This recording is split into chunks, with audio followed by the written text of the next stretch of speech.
ये सब देखने के बाद रवि ने फैसला किया, मैं जान के रहूंगा उस लड़की का राज। फिर वो घर जाने लगता है, तभी उसे रास्ते में कुछ लड़कों की लाशें मिलती हैं। किसी के पैर नहीं, किसी के हाथ नहीं, तो किसी का सिर ही नहीं। ये देख के रवि का डर और बढ़ जाता है। सोचता है अब तक तो लाशें गायब होती थी, लेकिन अब तो लाशें मिलने लगी हैं। वो सीधा कुएं के पास जाता है और जोर से चिल्लाता है, बस बता दो तुम कौन हो, इतना दर्द क्यों, क्या चाहती हो तुम हम सबसे। तभी कुएं के अंदर से वो लड़की निकलती है, आंखों में आग लेकर बोलती है, तू यहाँ क्यों आया है, क्यों जानना चाहता है सब कुछ, ये मेरी लड़ाई है, तू बीच में मत आ। और वो लड़की वापस कुएं में चली जाती है। रवि सोचता है इसके साथ जरूर कुछ बहुत बुरा हुआ है। अगली सुबह रवि गांव वालों को इकट्ठा करता है और बोलते हैं, अगर किसी को कुछ पता है तो अब बता दो, वरना इस बार कुछ ज्यादा ही भयानक हो सकता है। गांव वाले रोते हुए कहते हैं, उसके बारे में हमें कुछ नहीं पता। फिर रात होती है और इस बार वो लड़की सीधा लोगों के घर में घुस जाती है, लड़कों को मारने के लिए।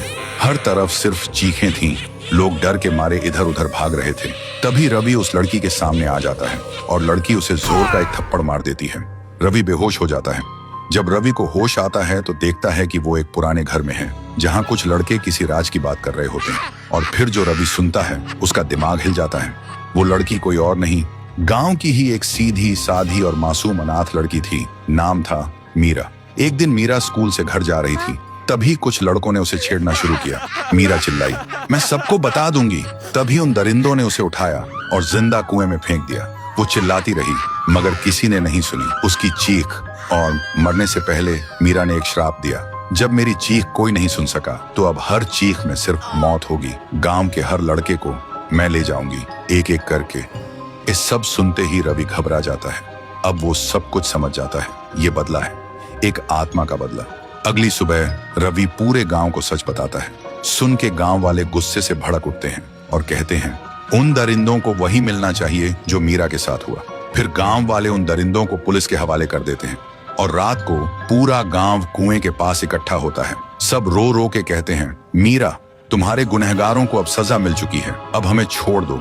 जो तुम्हारे साथ हुआ उसका हमें अफसोस है।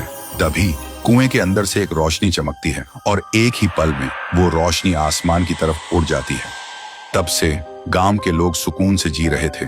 रात में बिना डरे आसमान में तारे देख पाते थे और हर साल गांव का हर इंसान मीरा के नाम का दिया जलाते थे उस कुएं के पास।